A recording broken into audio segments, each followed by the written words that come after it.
اگر تو عمرہ ادا کر لے گی تو اللہ تعالیٰ تجھے میرے ساتھ، پیغمبر صلی اللہ علیہ وسلم کے ساتھ، تمام نبیوں کے نبی، تمام رسولوں کے رسول، دنیا اور آخرت کے سردار پیغمبر کے ساتھ حج ادا کرنے کا اجر عطا فرما دیں گے۔ اور پیغمبر صلی اللہ علیہ وسلم نے ارشاد فرمایا وَالْجُمُعَةُ إِلَى الْجُمُعَةِ، جب مسلمان بندہ جمعہ کی نماز ادا کرتا ہے، جمعہ کی نماز پڑھتا ہے، پچھلے جمعہ سے لے کر اس جمعہ تک جتنے بھی گناہ ہوتے ہیں، جتنے بھی نافرمانیاں ہوتی ہیں، تمام کے تمام گناہوں کو اللہ تعالیٰ مٹا دیتے ہیں۔ اور اسی طرح فرمایا وَرَمَضَانُ إِلَى رَمَضَانَ، جب مسلمان بندہ رمضان مبارک کے مہینے میں روزے رکھتا ہے، رمضان مبارک کے مہینے میں عبادات کرتا ہے، رمضان مبارک کے مہینے میں نوافل پڑھتا ہے، فرض نمازوں کی پابندی کرتا ہے، جب مسلمان بندہ رمضان مبارک میں قرآن مجید کی تلاوت کرتا ہے، ذکر اذکار کرتا ہے، توبہ اور استغفار کرتا ہے، اللہ تعالی رمضان المبارک کی برکت سے پچھلے رمضان مبارک سے لے کر اس رمضان مبارک تک پورے سال کے تمام گناہوں کو مٹا دیتے ہیں۔ آخر میں پیغمبر صلی اللہ علیہ وسلم نے ارشاد فرمایا اذا اجتنبت الکبائر،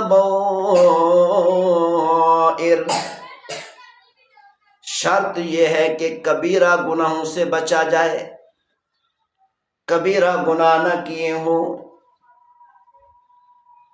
اور پیغمبر صلی اللہ علیہ وسلم نے دوسری روایت میں ارشاد فرمایا التائب من الذنب کمن لا ذنب له، دونوں حدیثوں کو جب دیکھا جائے، دونوں روایتوں کو جب دیکھا جائے تو اس سے معلوم ہوتا ہے، اس سے ثابت ہوتا ہے جب مسلمان بندہ رمضان مبارک کے مہینے میں توبہ اور استغفار کرتا ہے، توبہ اور استغفار کرنے کی برکت سے پچھلے رمضان مبارک سے لے کر اس رمضان مبارک تک، پچھلے جمعہ سے لے کر اس جمعہ تک، ایک نماز سے لے کر دوسری نماز تک صغیرہ گناہ کرتا ہے وہ بھی ختم ہو جاتے ہیں، کبیرہ گناہ کرتا ہے اللہ تعالیٰ ان کو بھی مٹا دیتا ہے۔ یعنی کبیرہ گناہ بغیر توبہ کے معاف نہیں ہوتے، تو کبیرہ گناہ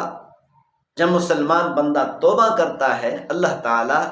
توبہ کی برکت سے، ندامت کی برکت سے، استغفار کی برکت سے ان کو بھی معاف کر دیتا ہے۔ کنز العمال میں ہے کہ پیغمبر صلی اللہ علیہ وسلم نے ارشاد فرمایا اذا سلمت الجمعۃ سلمت الایام،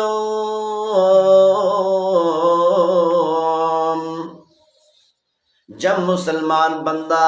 جمعہ کے دن اللہ تعالیٰ کی عبادت کرتا ہے، جمعہ کی نماز پڑھتا ہے، تمام نمازوں کی پابندی کرتا ہے، ذکر کرتا ہے، تلاوت کرتا ہے، جب مسلمان بندہ جمعہ کے دن میں گناہوں سے بچتا ہے، گناہوں سے دور رہتا ہے، نافرمانیوں سے دور رہتا ہے، جمعہ کے دن کے برکت سے آگے آنے والے پورے ہفتے کے دنوں میں اللہ تعالیٰ عبادت کی بھی توفیق عطا فرماتے ہیں اور گناہوں سے بھی محفوظ رکھتے ہیں۔ اور اسی طرح پیغمبر صلی اللہ علیہ وسلم نے ارشاد فرمایا اذا سلم رمضان سلمت السنہ،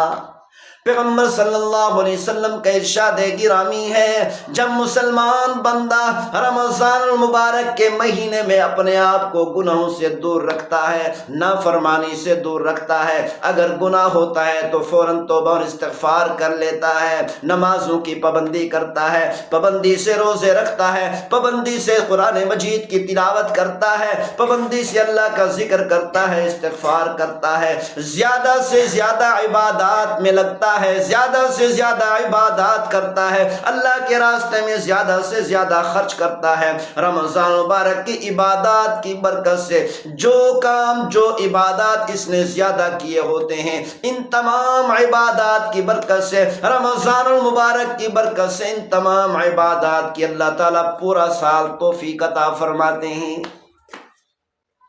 رمضان مبارک کے مہینے میں نمازوں کی پابندی کرتا رہا تو پورا سال اللہ تعالیٰ نمازوں کی پابندی کرنے کی توفیق عطا فرما دیتے ہیں۔ رمضان مبارک کے مہینے میں قرآن مجید کی تلاوت کی پابندی کرتا رہا، قرآن مجید کی تلاوت پابندی سے کرتا رہا۔ اس پابندی سے تلاوت کرنے کی برکت سے اللہ تعالیٰ پورا سال قرآن مجید کی تلاوت کی توفیق عطا فرماتے ہیں۔ رمضان مبارک کے مہینے میں زیادہ سے زیادہ نوافل پڑھتا رہا تو اللہ تعالیٰ پورا سال زیادہ سے زیادہ نوافل پڑھنے کی توفیق نصیب فرما دیتے ہیں۔ اسی لیے مسلمان کو چاہیے رمضان مبارک کے مہینے میں زیادہ سے زیادہ نوافل پڑھنے کی عادت بنائے، زیادہ سے زیادہ تلاوت کرنے کی عادت بنائے، زیادہ سے زیادہ عبادات کرنے کی، زیادہ سے زیادہ ذکر کرنے کی، زیادہ سے زیادہ استغفار کرنے کی اپنی عادت بنائے، تاکہ ان تمام عبادات کی توفیق اللہ تعالیٰ پورا سال دیتا رہے۔ ایک صحابیہ عورت نے دیکھا کہ میرا شوہر پیغمبر صلی اللہ علیہ وسلم کا صحابی حج پر جا رہا ہے، اپنے شوہر سے کہا مجھے بھی اپنے ساتھ لے چلو۔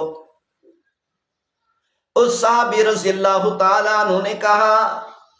صرف میرے پاس ایک سواری ہے جس پر میں سوار ہوں گا، تیرے لیے سواری کا انتظام نہیں ہے۔ صحابیہ رضی اللہ تعالیٰ عنہ نے کہا دوسرا اونٹ کھڑا ہے، میں اس اونٹ پر سوار ہو کر حج ادا کر لوں گی، سفر کر لوں گی۔ اس صحابی رضی اللہ تعالیٰ عنہ نے فرمایا اس اونٹ کو میں نے اللہ کے راستے میں صدقہ کر دیا ہے، اب اس پر سواری کرنا مناسب نہیں۔ وہ صحابی رضی اللہ تعالیٰ عنہ بغیر اپنی بیوی کو ساتھ لیے حج پر چلا گیا۔ جب حج سے واپس آیا صحابیہ رضی اللہ تعالیٰ عنہ اس صحابی کی بیوی اور زوجہ پیغمبر صلی اللہ علیہ وسلم کی خدمت میں حاضر ہوئی، عرض کرنے لگی، درخواست کرنے لگی، یا رسول اللہ میں نے اپنے شوہر سے کہا مجھے بھی اپنے ساتھ حج پر لے چلو، اس نے یہ آزار اور یہ عذر بیان کیے۔ پیغمبر صلی اللہ علیہ وسلم نے شوہر سے فرمایا، اپنے صحابی سے فرمایا تجھے چاہیے تھا کہ اپنی بیوی کو بھی حج پر ساتھ لے جاتا، جو صدقے کا اونٹ ہے اسی پر سواری کر لیتی، کوئی حرج کی بات نہیں۔ پھر پیغمبر صلی اللہ علیہ وسلم نے اس صحابیہ عورت سے مخاطب ہو کر فرمایا اگر تو اس سال رمضان المبارک کا مہینہ آ رہا ہے، اس رمضان المبارک کے مہینے میں اگر تو عمرہ ادا کر لے گی تو اللہ تعالیٰ تجھے میرے ساتھ پیغمبر صلی اللہ علیہ وسلم کے ساتھ، تمام نبیوں کے نبی، تمام رسولوں کے رسول، دنیا اور آخرت کے سردار پیغمبر کے ساتھ حج ادا کرنے کا اجر عطا فرما دیں گے۔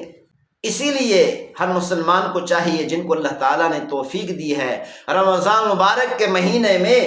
عمرہ ادا کر لیں۔ جو بھی مسلمان رمضان مبارک کے مہینے میں عمرہ ادا کرے گا اللہ تعالیٰ اس کو پیغمبر صلی اللہ علیہ وسلم کے ساتھ حج ادا کرنے کا اجر عطا فرمائے۔ اتنی بڑی سعادت ہے، مسلمان پیغمبر صلی اللہ علیہ وسلم کے ساتھ حج تو نہیں کر سکتا لیکن اس کا اجر تو حاصل کر سکتا ہے۔